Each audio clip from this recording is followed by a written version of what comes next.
Welcome everybody. Thank you so much for popping on and joining us on CVI Now's live virtual event. We try to do these a few times a year, and this is really our chance as parents to connect with professionals in the field about topics that are really important to us. And this one today especially is a huge one, CVI and social skills. I know it's one that keeps us all up at night. It's one that we worry about. And it's one that we worry about bringing on so much worry and anxiety for our kids. So I'm really excited for today's session. So we're going to explore the potential implications of developing and maintaining social skills for people with CVI. If you're with us on our CVI Now parent group, hello, drop a hello in the comments. I'm Rachel Bennett, the Assistant Director for CVI Now and Parent Advocacy and Support here at the CVI Center at Perkins. That is going strong and growing. It's an exciting time in the CVI field. I'm also a parent to Henry, who's 10 and has CVI and other disabilities. I really look forward to today's presentation and discussion with my wonderful colleagues here with me today, Burju and Lacey. Burju is a CVI coordinator here at the CVI Center at Perkins, where she works with the secondary program. Before joining the CVI Center, Burju was an itinerant TVI in the community programs here at Perkins. She's also a CVI parent to her beautiful son, Omer, who's a twin. Lacey Smith is also CVI coordinator here at the CVI Center, where she works with the lower school program. And she was also itinerant teacher, TVI in the community programs here at Perkins. And she's also CVI parent to her daughter, Savannah. So incredible professionals, incredible parents. Both Lacey and Burju have a lot of CVI experience working with students, families, and school teams through assessment, service, collaboration, and training. So they'll present for about an hour and then we'll open it up for Q&A. As they present, feel free to post comments and questions as they come. Okay, let's go. I see some folks saying hello, hello. I'm going to stop sharing my screen. And hi, Burju and Lacey. Burju, you can start sharing your screen now. Hi, everyone. Hello. Hi.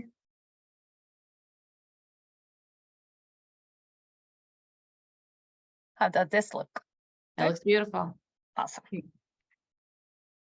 All right. So thank you guys for being here. I'm going to start this off talking about social skills.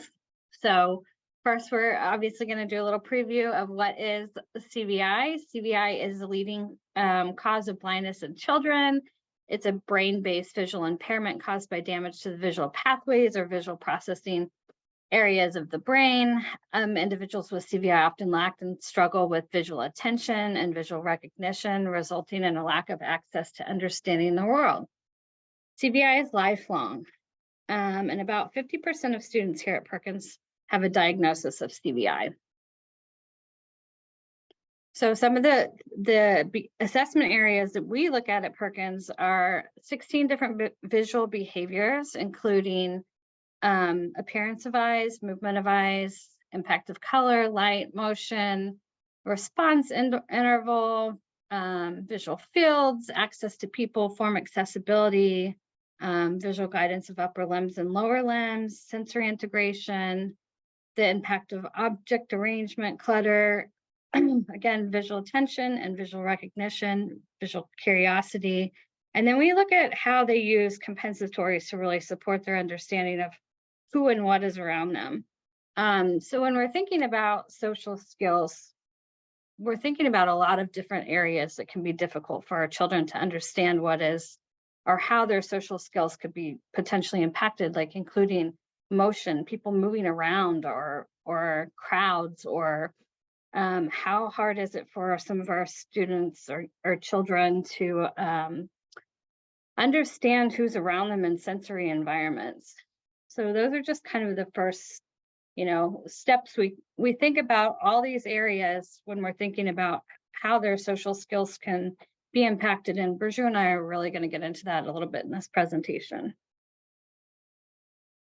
CVI is on the blindness spectrum. So often people attribute blindness to an ocular-based condition. However, we know that CVI is also brain-based, or that is brain-based. It involves the brain's visual system, and it is a spectrum of blindness. The environment has a huge impact on an individual with CVI. not any environment is just stable, and there's a lot of different obstacles that can come up for our children at all times. All manifestations of CVI are a big deal for a person. It's not up to sighted people to make the assumptions about the extent to which a person with CVI is impacted. CVI is unreliable. And again, as I mentioned, CVI is lifelong. All kids deserve access. This is why we're here. We're all, fighting for what we believe in for our children, for our students. So individuals with CVI deserve the same access to the expanded core curriculum, including thoughtful and methodical instruction around social interaction skills. A team effort must be made from a team effort was being made from a very young age to target social interaction skills across multiple settings. Explicit teaching or instruction should be implemented for target areas, and students and their families' input and goals for social skill development should be prioritized. And I think of this, I think a lot about my daughter. She has complex medical needs. She's nonverbal, she's non-ambulatory, so she relies on a lot of support across settings really to teach her social skills and to give her opportunities for social interactions. And it can be really challenging, to be honest, that some of these things that, naturally happen in most school settings can be a little bit more difficult for our children with CVI who can't necessarily identify their friends well, or some of them may need support, kind of like my daughter. She needs that full one-to-one support to be able to even interact with other people. So we're all in different situations, and I totally understand that, but social skills are important for each and every child. What are social skills? They're one of the 9 areas of the expanded core curriculum. Individuals with typical sight incidentally learn about different environments, people, and interactions in their world. Individuals with CVI need systematic and explicit instruction when learning social skills. So for kids with visual impairments, it's not always easy for them to pick up on a non-visual social cue, like a hand gesture or a facial expression. For example, a child may need instruction of where his peers are located within a classroom or on a playground, or who is even in the room with them. An older child with CVI may have difficulty finding their friends in the hallway and having that opportunity that we all can remember back to as we were in high school about the socialization. You meet your friends in the hallway and you chat before your next class, but it's a lot trickier for kids with CVI. Why are social skills important? So social skills are one of the best predictor for success in school and life. Soft skills, sometimes referred to as emotional intelligence or social intelligence, are just as important as mastering core academic subjects. Soft skills include the ability to get along with others, being polite and well-mannered, working well in a team, being able to communicate effectively, and having a positive attitude. So I really like this quote. Just being there, showing up regularly, it's vitally important in building the basis for friendships. People who come and go have great difficulty in being seen as real members of a classroom or community. They are perceived differently, and although there may be no harmful intent, group members often interrupt a fluctuating presence as a message that this person belongs elsewhere and does not require their personal investment. Presence is a powerful statement of belonging. And that's from a parent and an advocate for individuals with disabilities and their families. I think it's a really, really powerful quote. I think it probably hits hard for a lot of us in a lot of different ways, similar ways. But again, it's the hard part about some of the barriers to social skills. So when I think of this too, I think of some barriers could include like attending non-neighborhood schools, complex communication modes, idiosyncratic behaviors, geographic isolation, moving to a new classroom or school, or the physical presence of adult. So my daughter, Savannah is her name. I think Rachel maybe mentioned that, but my daughter Savannah does not go to school in our hometown Salem. So she's in private school and she's bused to school, or we drive her to school, but she still doesn't have the opportunities to know the kids, not only in her neighborhood, because we don't have very many, but she doesn't have the opportunity to be around kids in our community. So that's always been the issue since she was 3.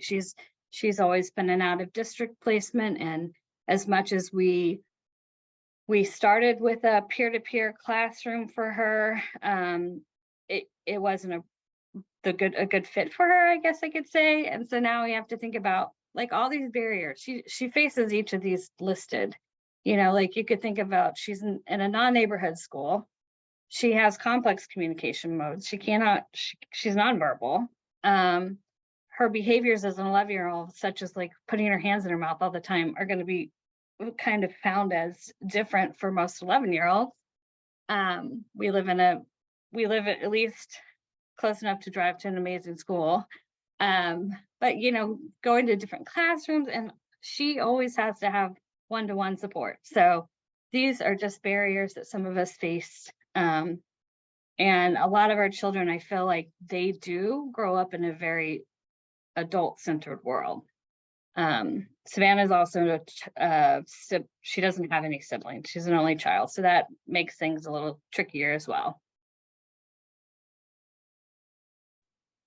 So one of the biggest barriers of all is CBI can impact incidental learning, subtle communication exchanges, and fleeting social encounters.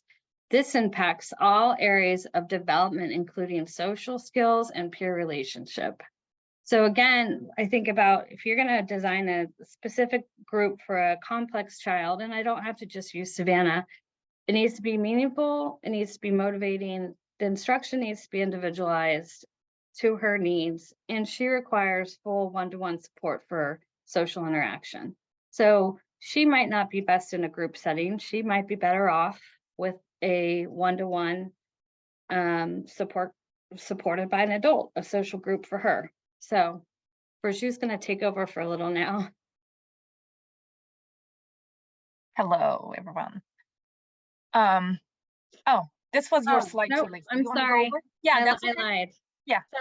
So more barriers for individuals with CVI, specifically with CVI too. Difficulties with facial recognition, perceiving and processing emotions, difficulty in crowds or cluttered spaces, difficulty processing motion, difficulty with visual recognition and form identification, visual guidance of upper and lower limbs, visual field or field loss, visual spatial perception, and visual processing delay or visual fatigue. So it's really our responsibility as educators, as parents and providers to optimize every opportunity that we can to help build social skill development. Right. So we talked about what's CVI, what's social skills, why is it so important, and how it ties into ECC. And now and then some barriers, right? And then now we're gonna talk about some of the barriers that we have been experiencing with our kids and students, and how we assess it, and then how we can help them or others understand what they're having that difficulty, because that's how we can help our kids to be socially included more or integrated in their setting. So one of the first categories that we want to talk about is difficulty with faces and facial recognition, which is huge. In 2010, when my son was first diagnosed with CVI, he was 3 months old, and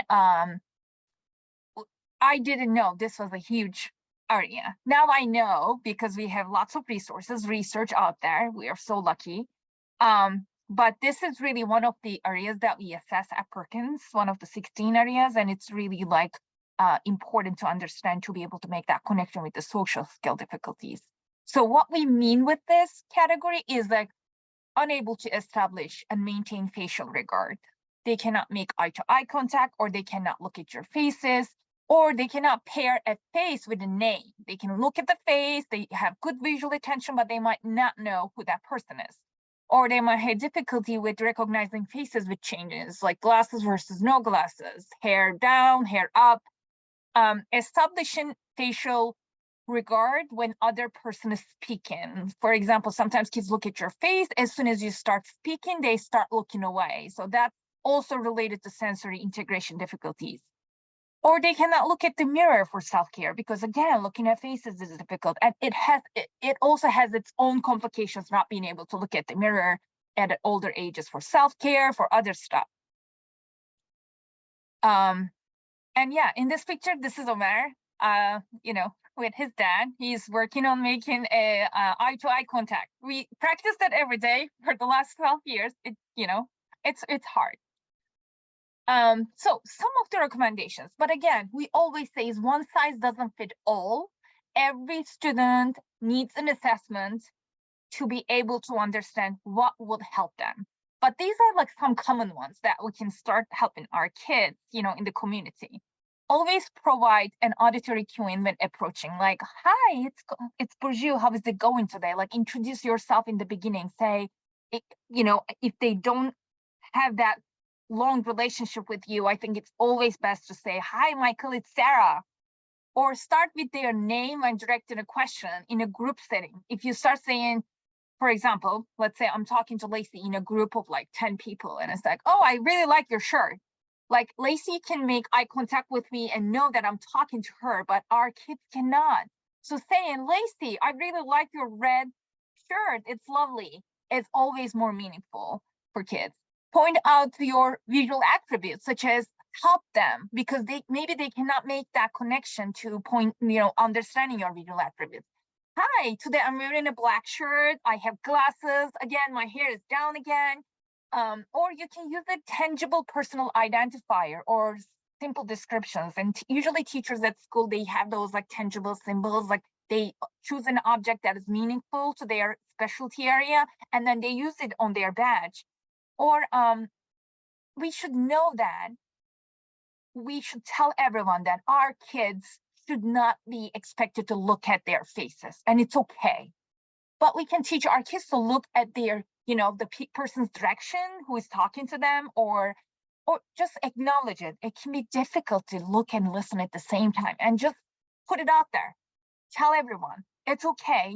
Please do not expect my kid to look, and listen at the same time. It's difficult, but I'm 100% sure he's listening to you. That's what I always say, people. Cue the individual to give personal space, like teaching our kids. Oh, like sometimes I have to tell Ömer, because he's in a wheelchair and he gets so close to the people, in especially waiting in the line.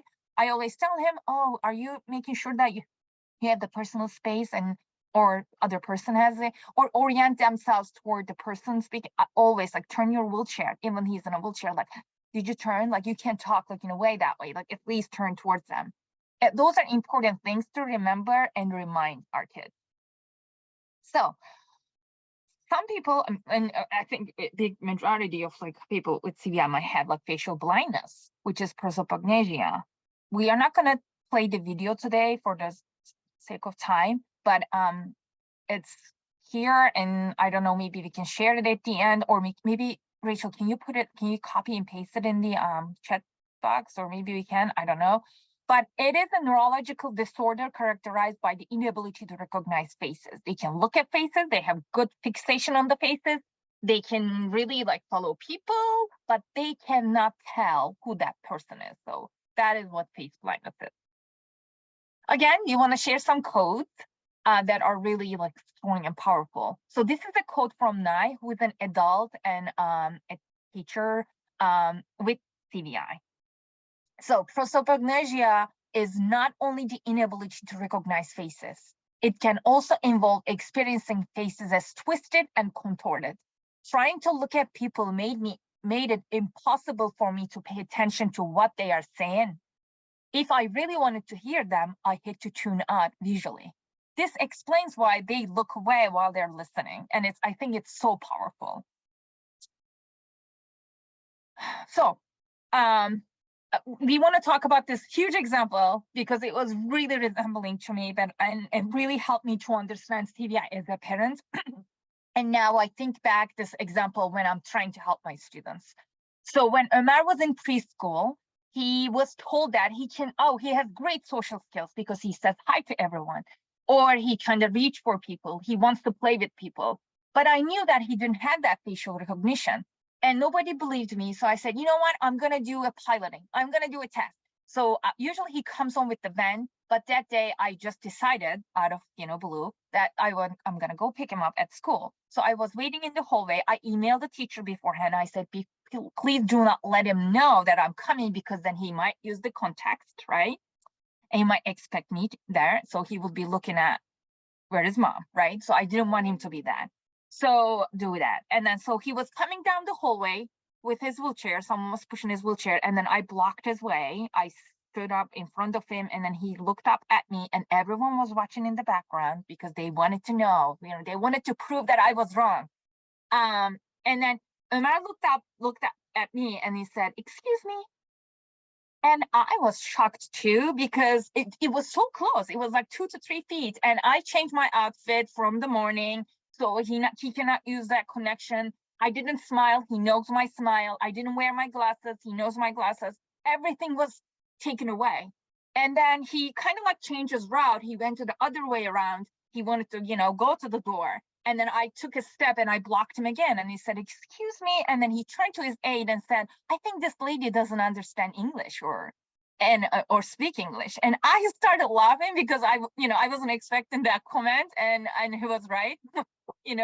At that time, my English wasn't that strong. And everyone was shocked. Like, I was happy in a way that now they know that, like they have to introduce themselves. And then Omar got really mad as soon as I started laughing, because he recognized me. "Mommy, you don't ever tease me again in front of others." He was really upset.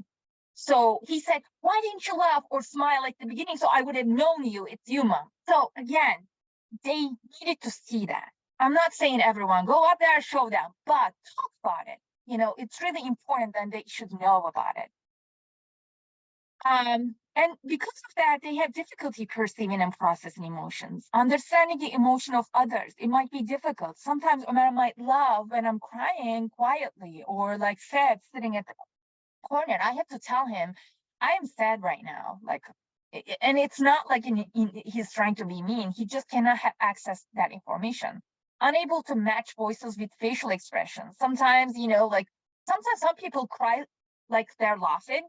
It's what it feels like, Omar. Like he cannot really tell what that other person is experiencing. Unable to respond appropriately within social situations, because they cannot have that information. They cannot say, "I'm so sorry you're feeling bad." That impacts the social, connection.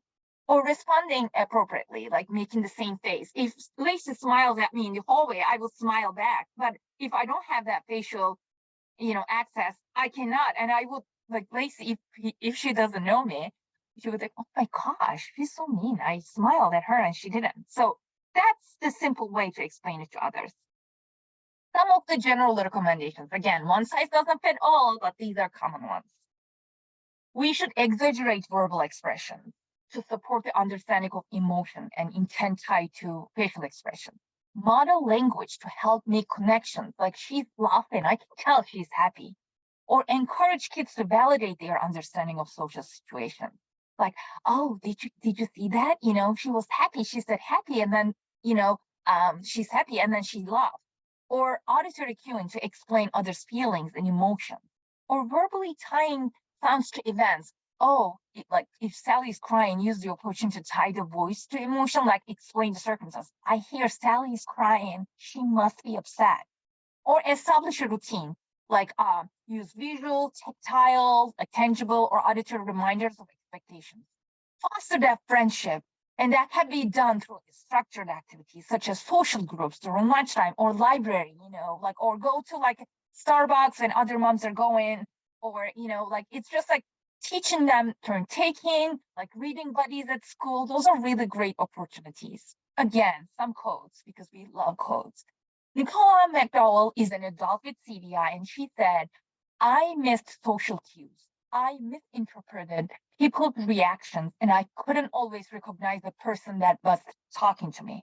I often found it difficult to process what people were saying, especially if I was in a visually cluttered environment or if there were too many people involved in the conversation.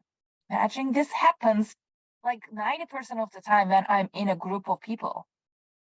And another CVI parent said, until I learned about my son's CVI, I never knew why he didn't recognize me when I came into a room or came to pick him up at school. Why he went up to strangers thinking they were me or his dad. If I'm standing in a group of people, he will go up to each of us until he can find me. If I stay quiet in the room at home, he won't know I'm there until I say something. Another CVI parent said, which is, I think, a superpower, my son knows who the people are by looking at their shoes. Amazing. We have amazing kids. Difficulty, another area. Difficulty with visual curiosity, crowding, and clutter. So what we mean with that is awareness of who is speaking and which direction to look. They might have difficulty with that. Or they might have difficulty with understanding who's in the room with them and where they are seated or standing. Finding friends or family in crowds in busy environments. That could be really frustrating, especially in like a store or like a playground. Some of the common recommendations or things to start with is like sitting near the source of instruction or presentations, the library hour, like story time, like we can ask, oh, can I sit in the front? Or if they can speak, that we should encourage them to go ask for permission. When running group instructions or verbalized directions and content out loud. Provide verbal information during social situations, just like we spoke in the previous slide. Explicit explanation of distance events, social interactions. Oh, I see that daddy is feeding the dog right now. That's an example. Inform student who is in the room and what they are doing. And when students are older, kids are older, we encourage them to take that ownership and ask, excuse me, who's in the room? Can you please do introductions around the room? I think that's a really important social skills that we should teach them. It brings self-advocacy. Another difficulty is like difficulty processing motion. So what it means is noticing or understanding interactive gestures such as waving, high five, like they might miss that. So what I usually do is like, hey, I'm giving you a high five. Oh, hi, I'm waving. Being in a group game, playground activities could be challenging. Noticing or recognizing people coming toward them, they might not see it because they're moving, and if they can't process emotion, that might be extra difficult. Understanding sign language, gestures, like, I'm done with this activity. Like without a sound, it would mean nothing to a child with CVI who has difficulty processing motion. So some of the things that we could do is before offering a handshake, high five, alternate gestural greeting, inform them you're doing so, just like I did in the previous slide. Hand under hand support for sign language or gestures is an idea, or explicit explanations of events, just like I said, the daddy feeding the dog example. Some codes. A student with CVI said, I can't see pedestrians moving. I'm quite likely to bump into them, or suddenly there is a person in my face and I'm still walking and I have no idea what to do to avoid them. So it can be very stressful to even just walk along a sidewalk. Imagine, like, a mom of a child with CVI said, this is me. It's about this code.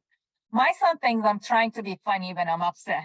He's not able to see my facial expressions and body language to show that my tone of voice means I'm sad or upset. We have to do a lot of direct teaching around emotions and feelings. And he got in trouble a lot of times before I understood this, like years ago. So I hear them now. And that's you, Lacey. Right?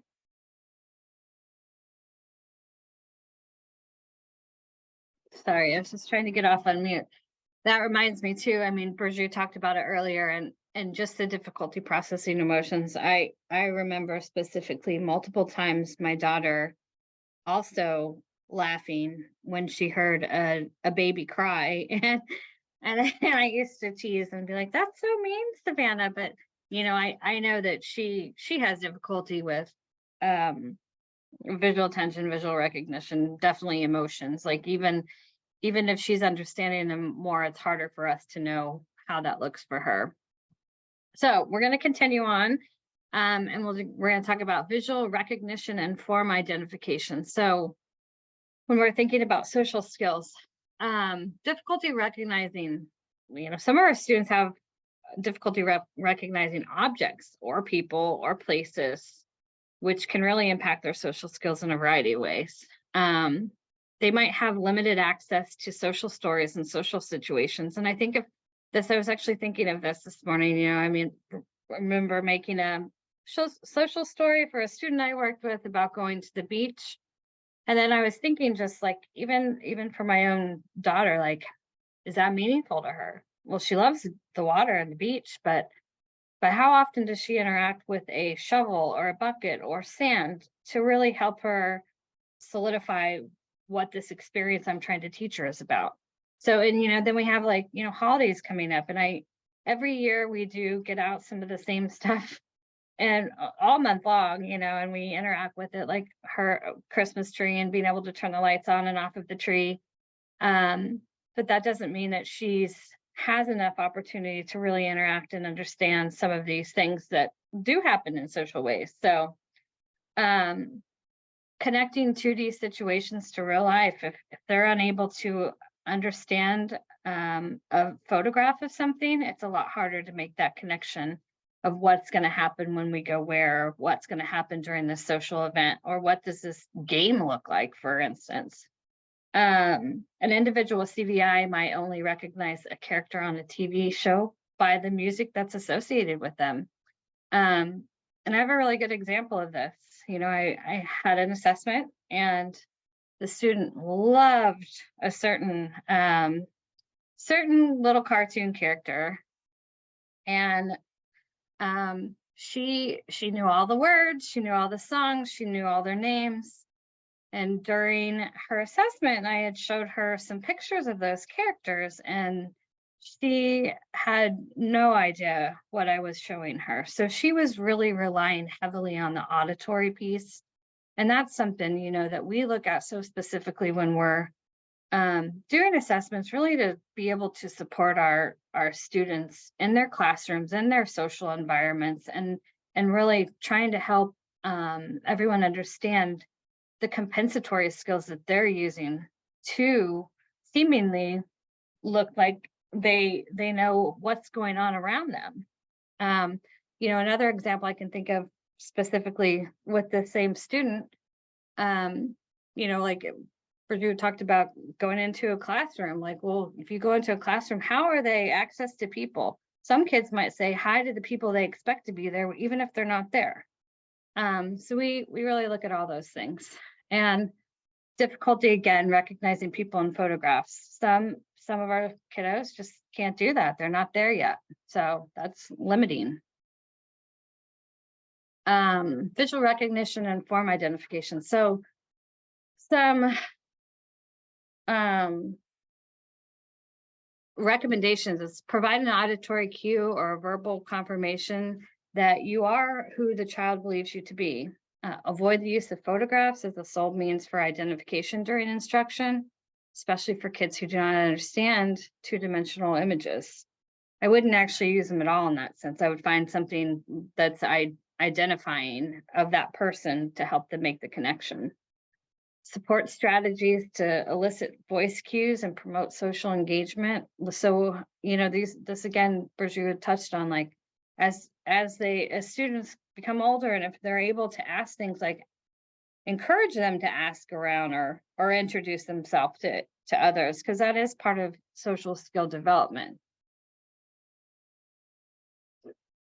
Here's another quote from a student. When I read print, it feels like my eyes are being pulled from their centers. I have a hard time reading long passages because my eyes get tired after about 2 paragraphs. So think about if the social activity involves reading or reading buddies or something of that nature, how challenging it is for our kiddos to really be able to fully participate in that social setting. Difficulty with motor tasks that involve hand-eye use and foot-eye coordination. So difficulties with navigation can cause social anxiety, low confidence, and embarrassment. So navigation challenges, tripping or frequent falls, overstepping or understepping when approaching changes in depth, recognition of the space between others, difficulty with self-care, like looking in a mirror and getting ready in the morning, brushing their hair, making sure their teeth look clean, and all of those, putting on makeup eventually. All of those things really impact their social skill development. So thinking about increased self-awareness and social anxiety, children in wheelchairs and children who need support with their navigation. I believe this was also a quote from Bourdieu's son, and he said at one point, "My wheelchair doesn't go on the playground, so I have to sit on the side." And so we have to, like, as teachers, as parents, I mean, I know the parents know all this, and they're like try to give our kids every opportunity we can, but we have to be the ones that are really pushing forward and encouraging these social opportunities for our kids. Difficulty with motor tests, that recommendations would be teaching strategies to support the student in self-advocacy. So for example, asking an adult to support them to safely navigate. Maybe even then, once they're at the destination, they can have a one-to-one interaction in a social setting. Keeping floor surfaces clear, encouraging those who need to use handrails or canes or white canes or sighted guide to navigating new places, that they actually use these so that they can participate in more opportunities. Providing reminders for changes in depth and incline, and really collaborating with team members to provide more opportunities to support their independence with their self-care tasks. Okay, we love our quotes. So I think of this one so much as a social setting too. Dinner is a messy affair at our house. My son either knocks over his drink or puts the cup too close to the edge and it falls. We're used to it. So as families, we probably are used to it. But think about your child sitting at lunch with their friends and constantly knocking over their cup. Like, people might choose then to not sit by your child in fear of maybe even having something poured on them, or just the social awkwardness. I think as our children get older, I think it's acceptable when they're younger, but as they grow older, they're not supposed to be doing these things, even though we know that for many of our kids, they have not only CVI, but they have these motor challenges. Navigating steps, sidewalks, patterned surfaces, and patterned carpets is almost impossible for me if I don't use a cane. So think about the places that we may go with our kids that can also make those social scenes even more challenging or overwhelming, or making them want to just shut down from the beginning. So really, like, my goal for my daughter is really to have her in social settings, even if she needs adult support, but we have to think about all these different things that she's going to need. She's going to need one-to-one support. She's going to need navigation to and from. She's going to need full assistance with whatever activity it is. She's also going to need a peer that's kind of matched to her needs. So, maybe a quieter peer, or one that doesn't overwhelm her in a sensory environment. She needs a quiet environment to work to also learn some of these social interaction skills. There's always layers for us. We always just have to think in layers. It's not just one thing. It's not just like an easy fix. How can we do this for our kids? It's multiple layers. So difficulty with visual fields. When approached by others in their impacted visual field, this can be heightened when situations are too cluttered, possibly a hallway, too distant, maybe out at a playground, unfamiliar, community outings, multiple sensory inputs. Again, that can be anywhere. It can be in a classroom, it can be in a cafeteria, it can be on an outing. That can happen at any time, I think, for a lot of our kiddos. Lack of context clues and or verbal descriptions. A lot of our students really rely on having that verbal description of what is going on around them, or they might even be compensated by asking us a lot of questions about what is that, who's here with me, questions that come up when they're in these settings. So we always have to think about the multiple challenges that can come at play. So some recommendations for difficulty with visual fields is approaching the student from their better field of vision. During instruction, position yourself in a better field of vision. So like even at home, think about what's the best place for our child to sit at the table, for them to be able to feel like they're an active part of our family dinner. Seat peers in the student's better field of vision. Again, that gives them another opportunity to know that their peers are with them, and have a better opportunity to really have those social engagements. And really keeping seating consistent can be very beneficial. So a quote from a student with CVI: "It's hard for me to get around sometimes. People cut me off in stores, especially when they come on the right side, because I can't see anything on that side. I'm always surprised. I'm like, oh my God, where did you come from? I can't see that." And we hear this from a lot of our assessments, our students, that how frightening it can actually be when somebody suddenly approaches them. So again, always providing reminders in these situations, especially when we're trying to really build up their confidence to support their long-term social skills. And Burju is ready to take it back over. All right. Another area that we'll be talking about is difficulty with visual spatial perception. So when individuals have difficulty or impaired, spatial perception, they can have difficulty knowing where things are or how to find their peers, right? Because they can't really orient themselves in the setting, or they really cannot really point out where things are. So they have, in that setting, they might have difficulty organizing visual space. They can't organize their rooms, or they can't know where to go. They have difficulty creating a visual mental map of 3D space. It's even hard for me because yesterday Lacey asked me, which direction did you park your car on the campus? And I had no idea where to point. And I'm like, oh, that feels like having difficulty with visual spatial. So imagine that with like our kids with CBI, that could be extra difficult. On this picture, we have a picture maker through APH that could be used to teach kids like the tactile maps if they have difficulty visually, kind of like you can do it for your home. This is our hallway, this is how you go to your bedroom, and repetitively like looking at getting the exposure from that map. It might help mapping the space in their hands in there. That's called mental mapping. Some of the common things that we can think about how to help is like providing support in developing means of environmental mapping using tactile things or digital maps. Like some kids really like using Google Maps when they're walking somewhere or when they need to find something, because they can zoom in and look which town is where, what's next town.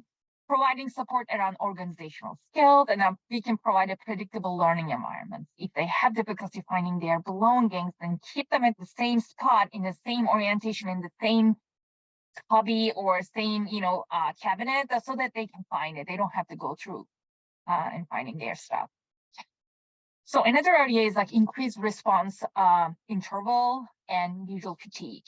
So then they might have difficulty making eye contact or facial regard if they're visually fatigued, or if they didn't have enough time to visually process that information and look at your face. They might, present in a head down posture because they might be fatigued from the cluttering environment, or they're just maybe listening. Difficulty responding to social situations. may have more behaviors or have hard time coping. In some situations, they just might want to leave this, the space. They might present like less social interaction due to the social visual fatigue, especially during group activities, busy or unfamiliar environments, or if the student is not feeling well that day, it could look very unpredictable, like different than other days. So we should ensure that the student is ready prior to instruction. We should ensure that our kids are ready to receive the information we are providing. So let them repeat what we said or let them acknowledge what is being understood. Allow for visual breaks throughout the day. Provide increased time for them to visually process or like auditorily process or like cognitively process that situation. Design an accessible school day. This is really important. Or design an accessible weekend day, right? Like I know that Omer cannot go to 3 different places on one day. So what we do when we go to vacations, we usually find a hotel which is closer to downtown. And usually it's me and him going back to hotel room between each activity and just take a breath for an hour and then continue with the rest of the family. Establish predictable and routine schedules or days so that they would know what's expected or what's coming next. Some quotes from parents of children with CVI. My daughter's visual fatigue presents as instant regression. She puts her head down on her desk, and when she pops back up, it's like she forgot what she was doing. We had her teacher conference today, and I took the opportunity to reiterate, and she's misbehaving when she doesn't look at the screen or the teacher or needs a break to get up.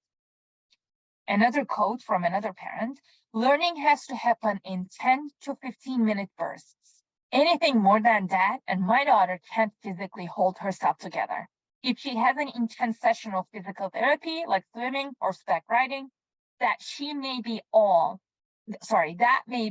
she's able to do in a day because it takes all of her energy and effort to do that major physical activity.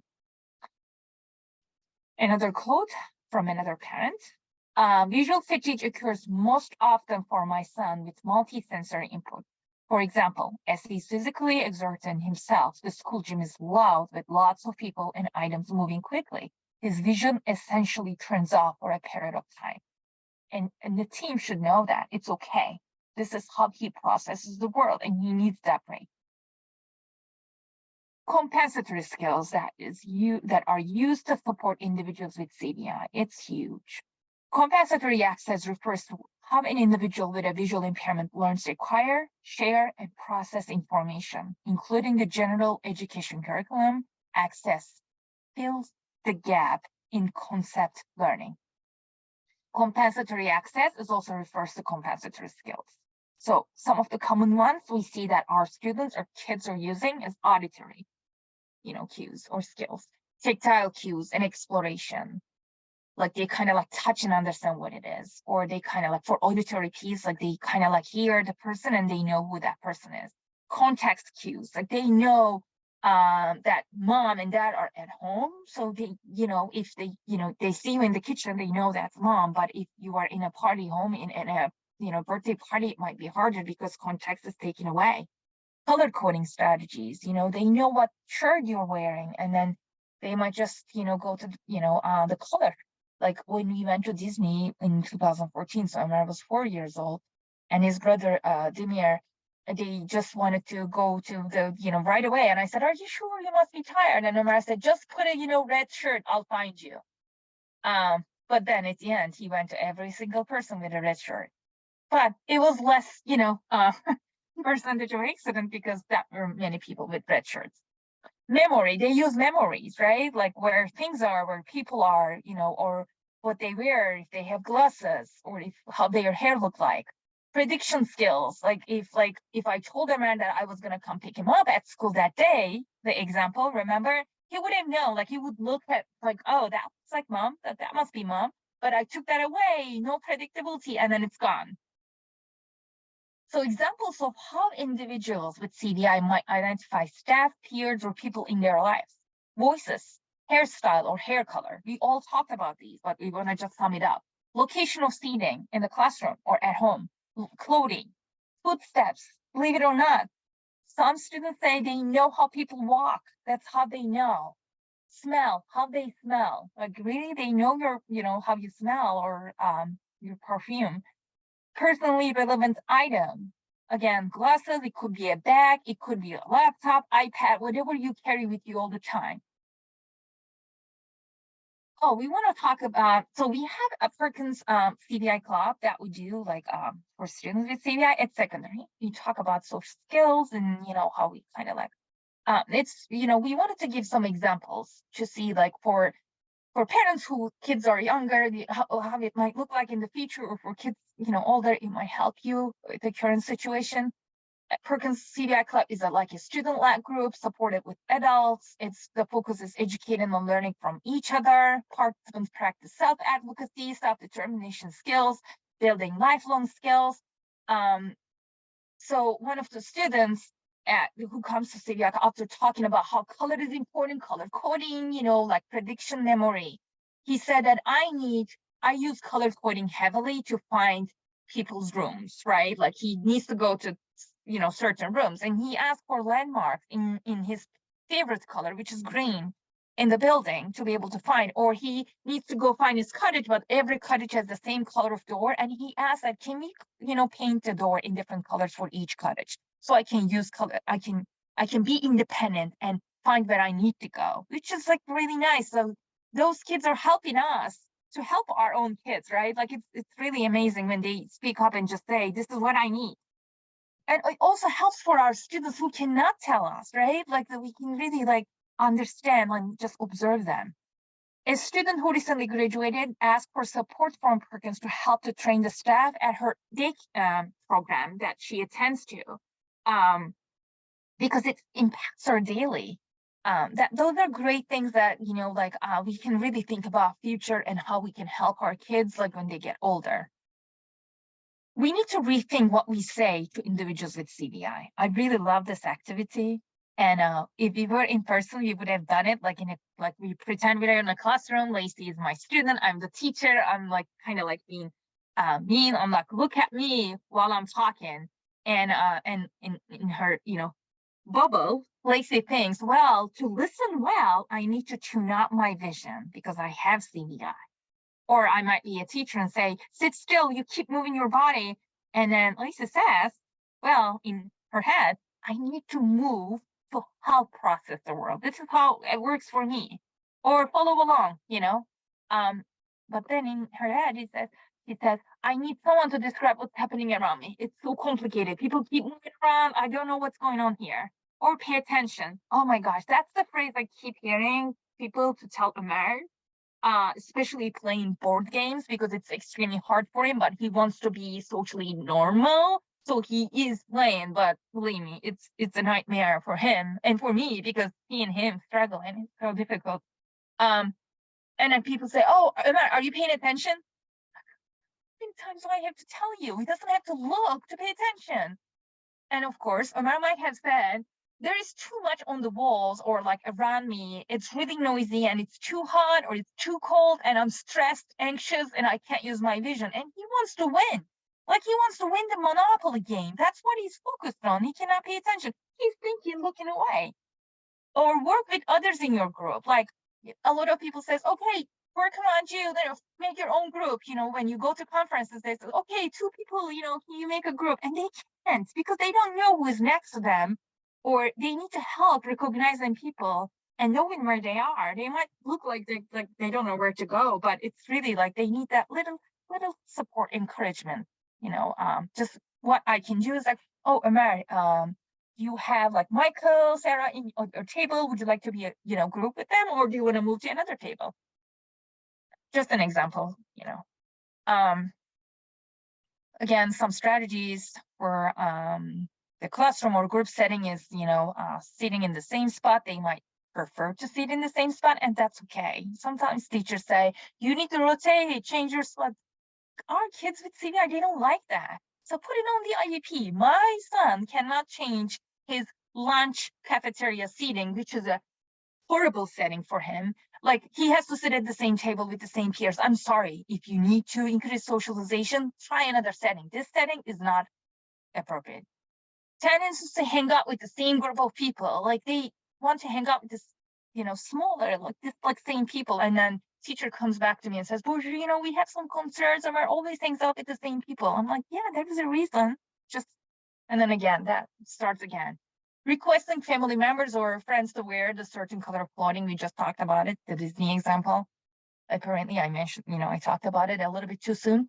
Initiating with a hello to hear and potentially recognize the voice of others. Using prediction and context clues to recognize people. It must be Mary because this is her office, kind of thinking through. One thing that I want to mention that sometimes people might say, oh, your son knows like people are because he always says hi. Yes, he says hi because I learned that last year when he was 11, after 11 years. He says hi to everyone to hear back and hi from the other person to know who that person is. And Omar said that. Omar, I say, Mom, I say hi because then they will say hi and I would know who that person is. I'm like, oh my goodness, that's why you keep saying hi to everyone in the grocery store, but you don't know those people. I'm like, maybe they were, I don't know. Like this was a strategy that we created.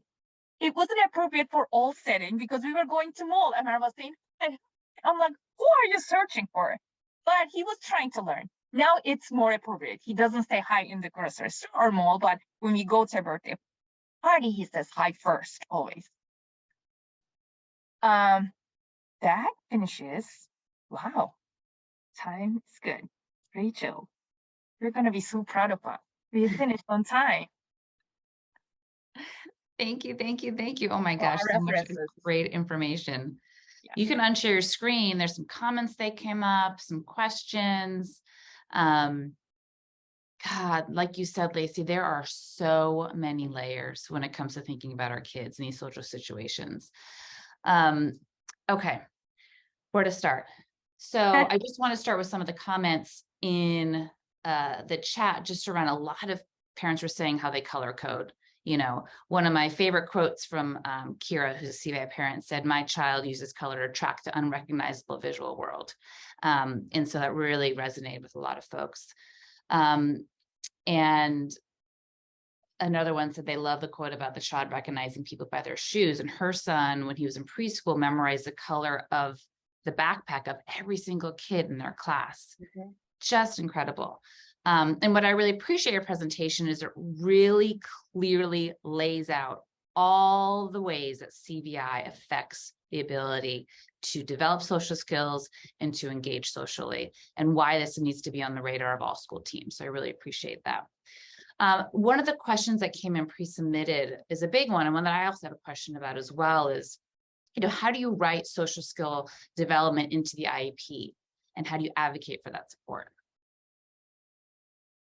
Do you want to speak first? I mean, I can speak a little personal right now and say that, like my daughter is in a class with similar peers to her, kind of complex medical needs, nonverbal. So there's not, that opportunity right now for her to have these verbalizations. So I've started advocating for her to be able to have, a small peer group that is in a quiet environment, and that, really thinking about who the peer is that she's paired with, somebody ideally with verbal language, because she doesn't have siblings, so she doesn't constantly hear that other kids talking. She's like I said, she's really in an adult center world. Like, she's a very, I describe her a lot as a social child, even though she doesn't have typical language, because she is cuddly and she wants to be near you, and she just loves being around people. She smiles when people talk. Like, so I know she's extremely social. So I think the best way to start advocating for some of those things is thinking about what you want it to look like for your child and being super specific. Mm-hmm. And really getting them to support that, because that's a skill that needs to be taught explicitly for some of our children. So I can speak to that a little bit, but I would think about that and really just start advocating it. And I'm always the parent that says, don't give up. Yeah, there was a few of them said, yes, Lacey, yes. Can I Virgil, add what are your something? thoughts on that? Oh, I was thinking about, of course, every child is different, but every year looks different too. Yep. Like I wasn't really worried about social skills when Amar was like 4 or 5 years old. And I always thought that he's going to be socially so engaged. That was really important to me because I'm a social person. I want my son to be social. But it's hitting me now, starting last year, that he's not socially engaged. The way that I would, so many layers, just like Lacey said, that we had missed detecting earlier education career. So we didn't address that in the IEP. So I wish I had started like requesting social groups, like structured social groups within the school setting. I wish I had asked for a school counselor to see my son regularly to detect those like red flags. What are his concerns? He developed anxiety over the years, and it's very common for kids with CVI or disability. That that anxiety is not a social anxiety, but he knows that he's not like his twin brother, and they're same age, they're at the same school, different classroom, but his brother has best friends. Like he's being invited to play dates constantly. Omar has never received one invite yet. So it's just hitting him so hard that I have to bring it back to the table and say, look, team, this is the reality. But again, I have the privilege of saying I have twins. I can compare because they told me a lot of times, oh, you're a first-time mom. You don't know. This is normal. They don't have a best friend at this No age. need to gaslight here. Right? I'm like, no, I know, because his brother is like in a different situation. It's black and white. I can see it. Oh, yeah, but every child is different. They still say that at 6th grade. I'm like, he should have a best friend. He doesn't have a best friend. And that's okay. We're talking about it, but we made sure that he has goals around social skills. We are supporting him outside at school, but as a mom, I always said I should do more, right? I should do more. I think it's on me. Like I have to be like more like, I don't want to feel guilty. I should do more. But now I'm saying like the school has to do more than me. I will support school. School is not supporting me. So I changed my approach a little bit. We'll see how that goes after 2 years. We can talk about it again, but it's my current experience right now that I just realized that it should be really focused at the school. So do you both have social skills goals for your kids? And what's an example of that? That he has a social lunch group. Okay. During lunchtime, 2 or twice a week. Okay. He has the counselor, and he has difficulty with pragmatic, skills, social and language. So he has another social group around that, reading buddies, that we requested from.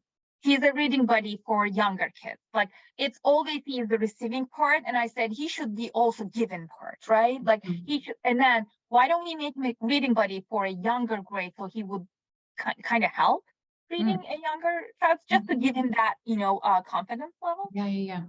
Just examples. Well, I'd say for Savannah, like it's not formally written in her IEP as a social skill at this point, but I think that it will be during her next IEP. What she's doing right now through me kind of advocating for the social skill and her opportunities for her is she is having one-to-one peer sessions supported by 2 teachers a couple times a week. She also has more of a music group that is smaller, but again, it's a social group. Yes, but also overwhelming. I mean, she loves music, but this is where I say she needs that one-to-one peer opportunity. And like when Brigitte was talking, I started thinking back to like some examples. This shouldn't start when they're 10 or 11 or 12. This should start when they're babies. Start them young. Like Savannah,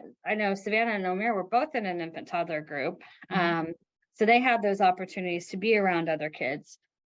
Things get in the way, life gets complicated. I can't say that I've always continued to do that, but I've also continued to have friendships with a lot of people in that group, but I remember being like years ago, she was probably 5 or 6.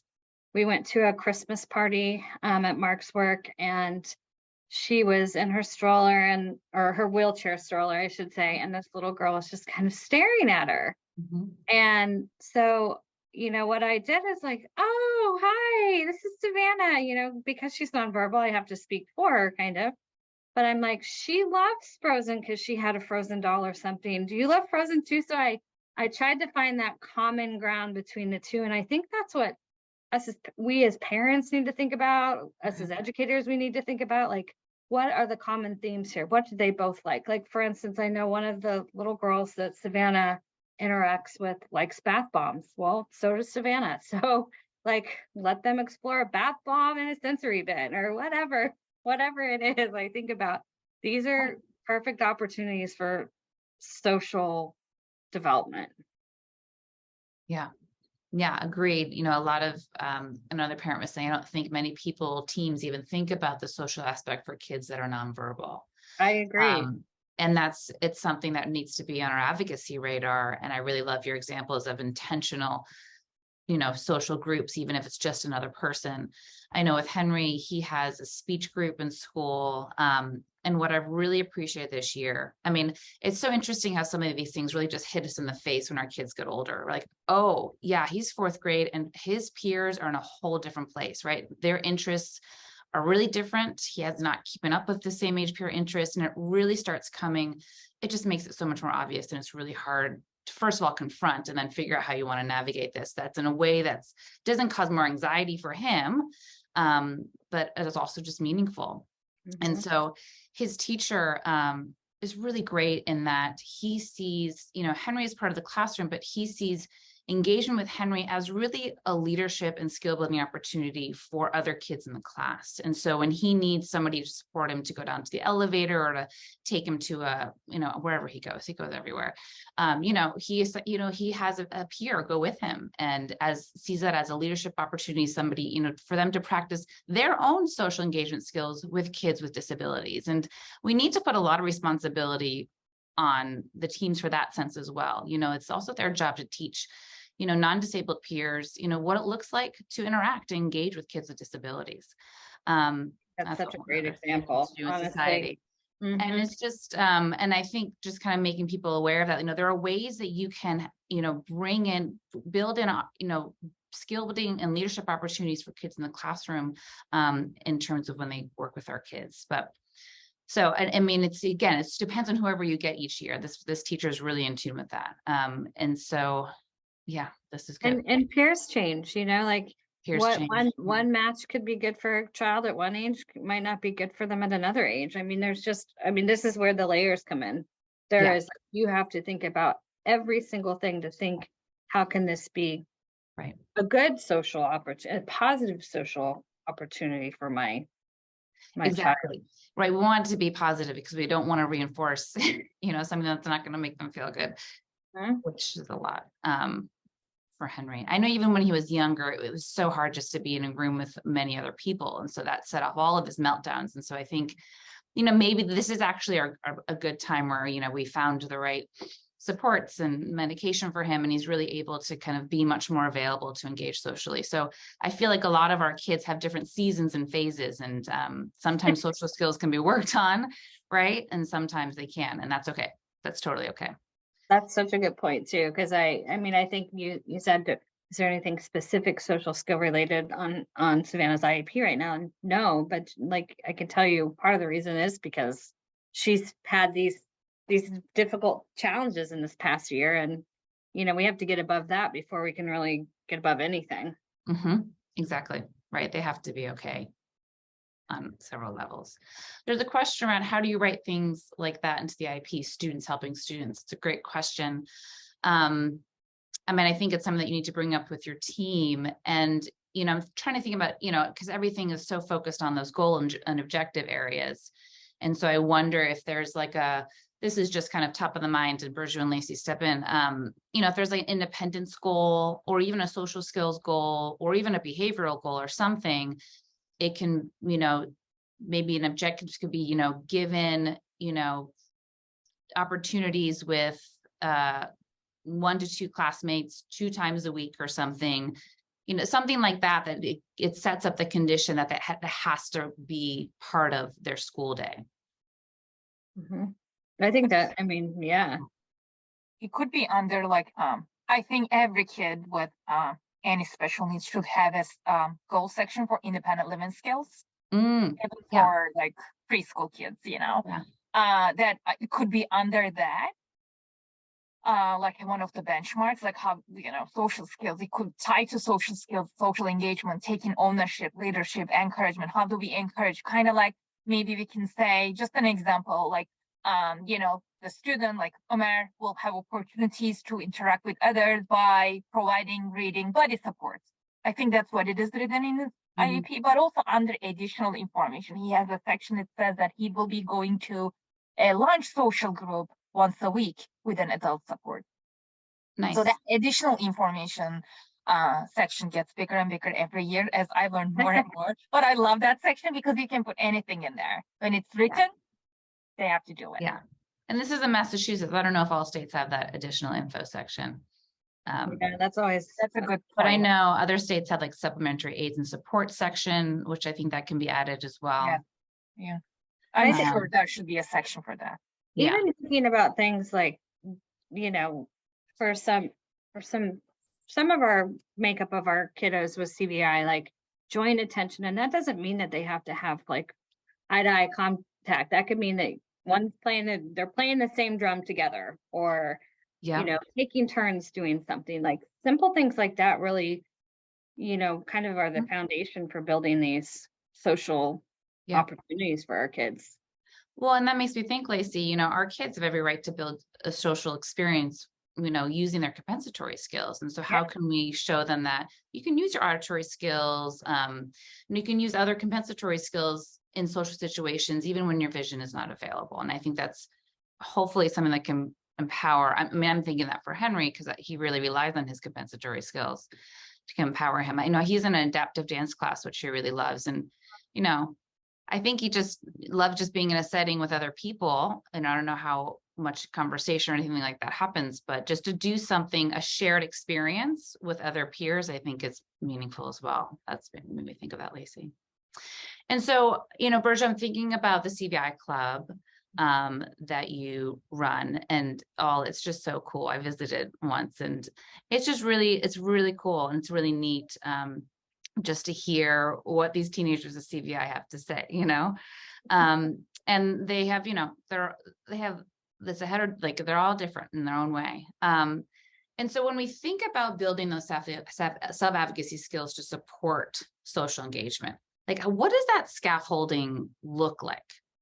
Like, how do we scaffold those self-advocacy skills to help them navigate social situations, whether they're verbal, nonverbal, etc.? Right. Well, that's an excellent question. I'm still trying to figure out, because every student I meet with the CVI, it's just one student, right? Right. So it's really like my teaching strategy changes with every student. I'm like, oh, I can do this too. Oh, no, this doesn't work.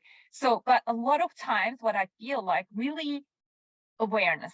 That starts with awareness, right? Like making sure that students understand that why he or she is having that difficulty, right? Like, for example, yesterday we had it's every Tuesday. Yesterday was another time, and then a new student joined, right? And then we were introducing ourselves, going around the table, and then I said, everyone should, you know, can you please also tell what color you're wearing, because then that student can really locate with speaking. And then Micah said, you know, sorry, one of my students said, oh, you know, I have a sweatshirt green and I love being here. It's, you know, I'm sure he would love to be here speaking to people too, because he loves talking about his CBI.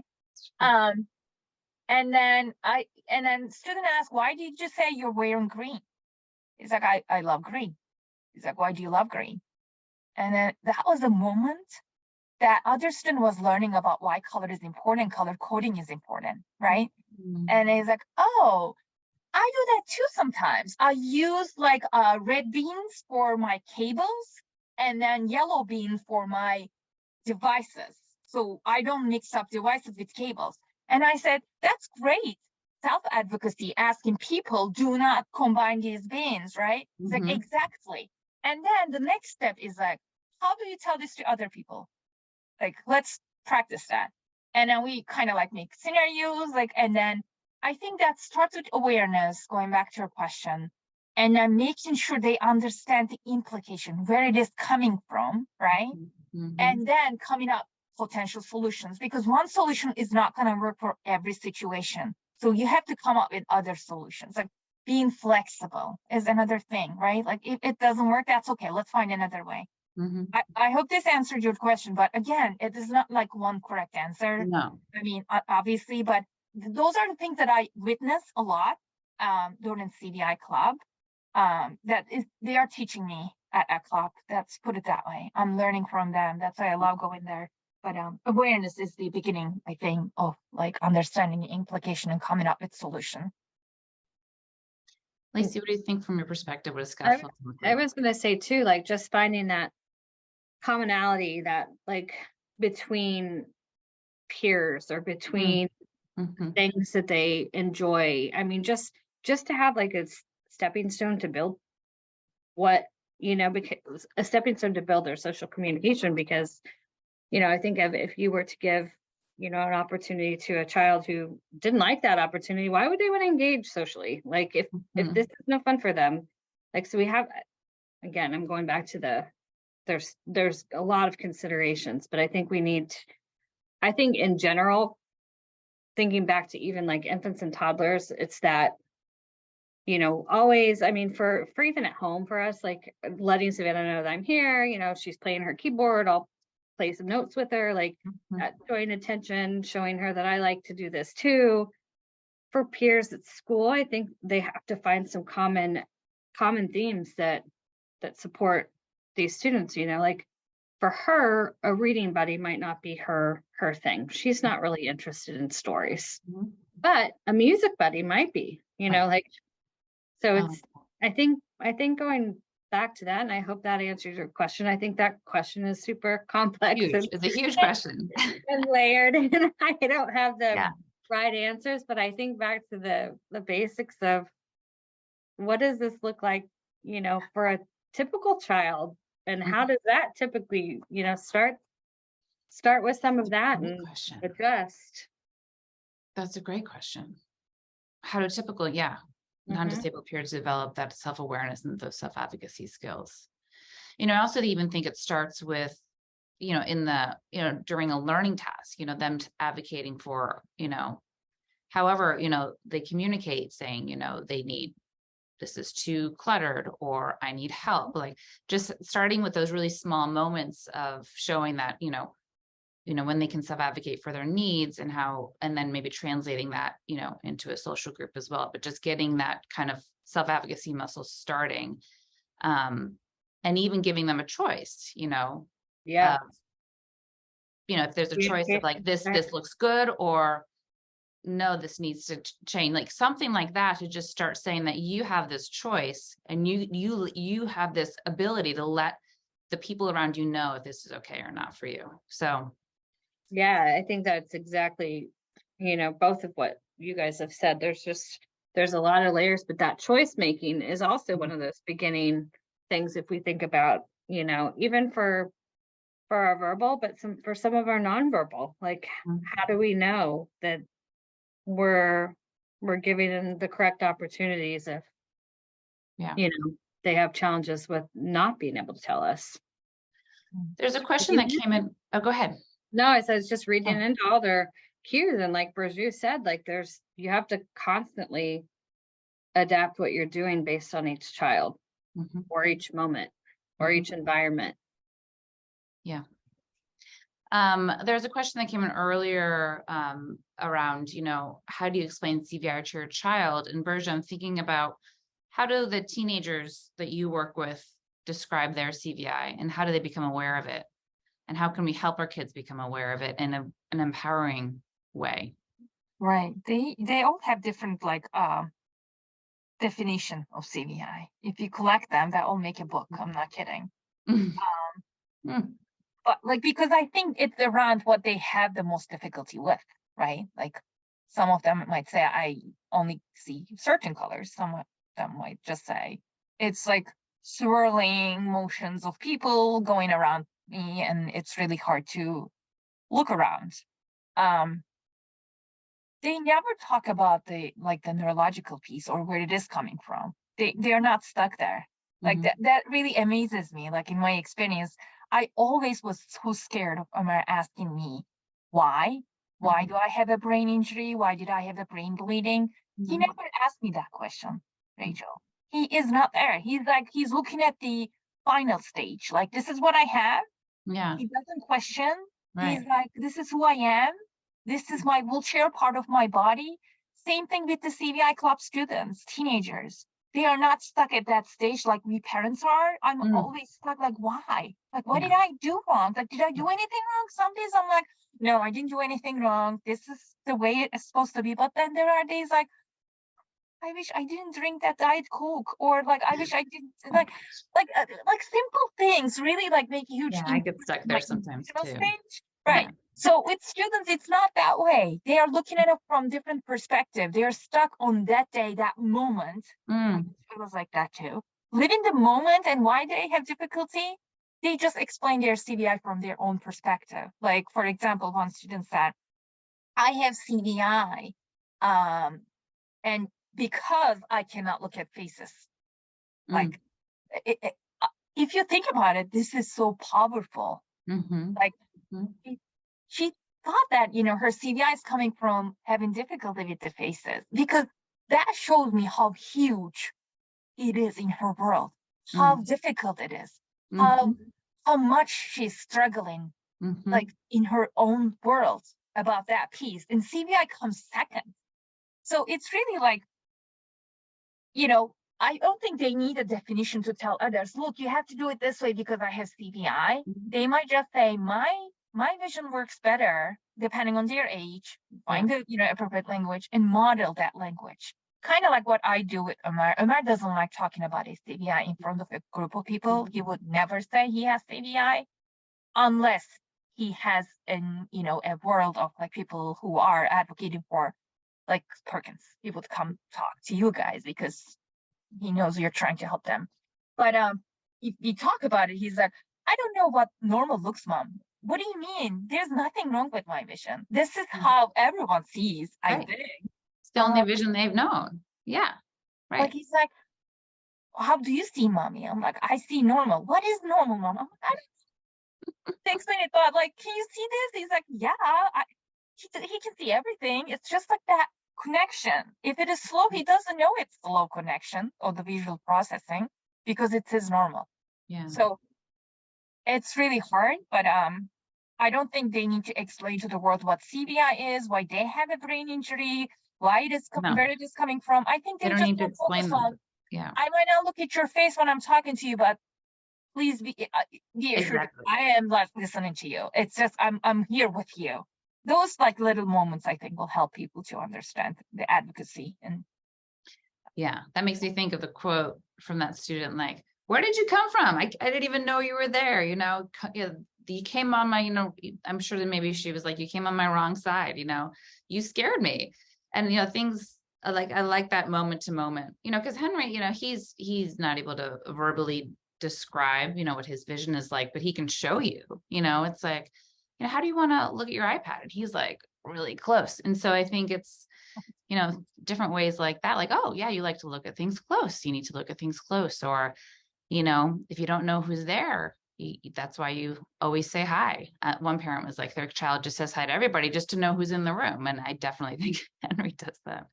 You're right. Lacey, any ideas on that in terms of explaining or helping your child become aware of, who they are and their needs? Like, we all are needy, but they have their own needs. I think that's a tricky question for me, honestly, but I think that, I'm just accepting our kids as we do, and giving them opportunities, I think is the best way we can kind of advocate for some of those kids that might not be able to tell us how they're feeling, or, I was thinking, it's funny, you're just talking about this, and just even the motivation factor, like it's so huge for social opportunities.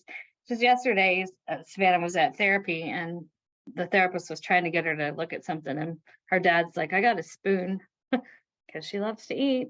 So he brought it out, and she was like, okay, hey, I'll just look at that, but it's those things. It's like, how do we really teach her that she has CBI?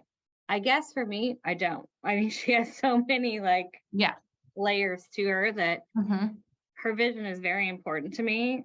The way she learns is important more than her vision.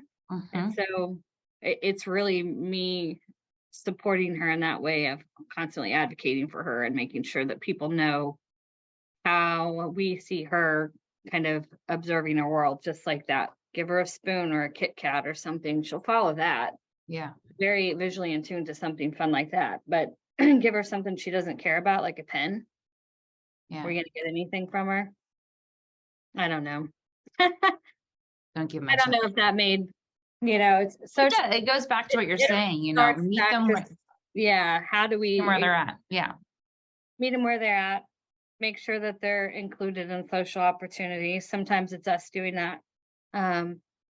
Really advocating for what you want your child to have, and social skills might not be a priority to everyone or at this moment, but whatever is that priority, I just think it all goes back to that. Yeah. I'm looking at some other questions. Is there a CVI club available to kids not at Perkins? That's a great question. Maybe that could be a future thing. Right? And there are kids with multiple disabilities in the Perkins CBI Club group, definitely. So that's a great point. Maybe someday add that to our future strategic plans. Oh, yeah, awesome. I love that idea. So we could, of course, talk all day about this. It's a huge thing, but I really appreciate your time today. I think you really laid out very clearly why social skill development needs to be a priority for all of our kids with CVI. I love the examples of how to advocate for it to our kids' school team and different ways that we can incorporate social skill development within the goal areas and on the IEP.